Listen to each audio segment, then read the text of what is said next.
says he is worried the United States is going soft, but it gets worse. He says our troops are sitting ducks in Afghanistan and ready for more. He warns that the president needs to make a decision about a strategy. Earlier, we went to Capitol Hill, and Senator Graham went on the record.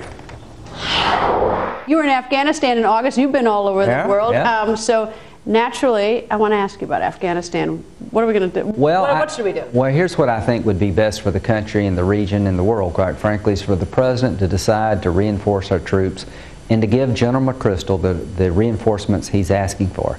The best thing for our country is for the president to give the 40,000 troops that General McChrystal says he needs to turn around Afghanistan. And if I were the president, I would do it before this next round of elections, because to vote in Afghanistan, you literally risk your life, because the Taliban is trying to deter people from voting. They'll cut off your finger, they'll assassinate your family. So I'd like to see our president say to the world and to the Afghan people, go back and vote again. We're going to give you a better election. We're going to be with you after the election. And to the people who win the election, we're going to be your partner, but you're going to have to do better. And let the Taliban know that you're not going to drive us out, that we're going to partner with the new Afghan government and the people, and we will defeat you. That's the message I want the president to deliver to the extremists and to the good people of Afghanistan, because if we do anything short of that, we're sending the wrong message to Pakistan, who's finally engaged in the fight for the first time, and we're sending the wrong message to Iran. All right. This week you said that you feared the U.S. was going soft. Yes. Going soft?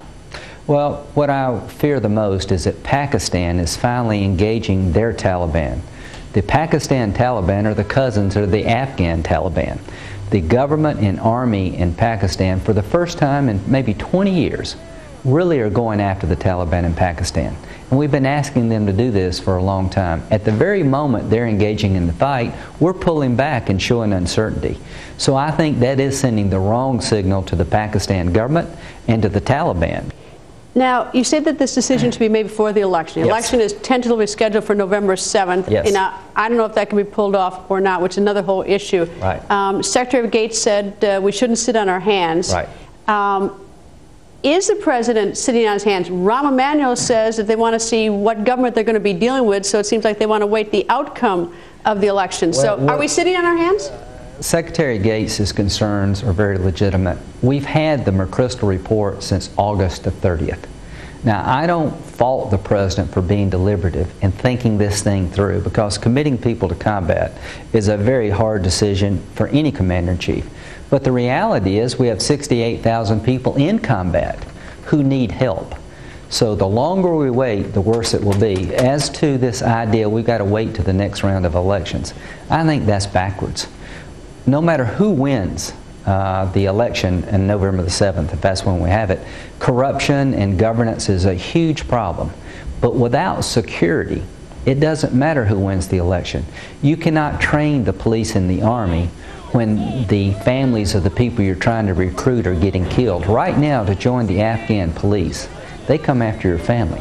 We've got to give better security to the people of Afghanistan so they'll be willing to join the army and police. All right, two-part question. Number one is, do you really think that a November 7th election will get off the ground? It's very difficult to sort of organize a national election, and certainly under those conditions. That's the first thing. The second thing is, why do you think the president is waiting so long? You know, if it's August 30th, he got the reporter, or are we at the point where he's still in that deliberative process, or is there indecision? Well, it's becoming indecision. I've tried to be friendly to the idea that the president needs to take his time, because this is a hard decision. And quite frankly, I don't want to do to him what happened to President Bush. I don't want this to be President Obama's war. This is America's war. If he will give the generals what they want, I'll be one Republican along with Senator McCain and Lieberman and others, plenty of Democrats that will stand behind this president. I know the war is not popular. We're a war-weary nation, but this is the place we were attacked from. So I'm urging the president to give the commander what he wants. The commander's been waiting way too long. The troops in battle now are really at risk. Are we really going to have an election on November 7th in Afghanistan? I mean, is that realistic? I mean, we're all focused on that date. Well, let's put it this way. Yes, I think it's realistic. Would it help clear the air? Probably. Having a new election between the two leading candidates may legitimize the outcome, because the first election was filled with fraud. But I was there on Election Day. The one thing you don't hear much about is how brave you had to be to go to the polls. I saw the flyers that were sent around by the Taliban with a noose around people's necks, with the images of fingers being cut off. I saw firsthand the intimidation that people had to go through to be able to vote. The fact that we had an election and people went to the polls risking their lives is a good news story. We're going to have another election. And when we talk about voting here at home, sometimes we worry if it rains and is it convenient. Over there, they worry if you get killed.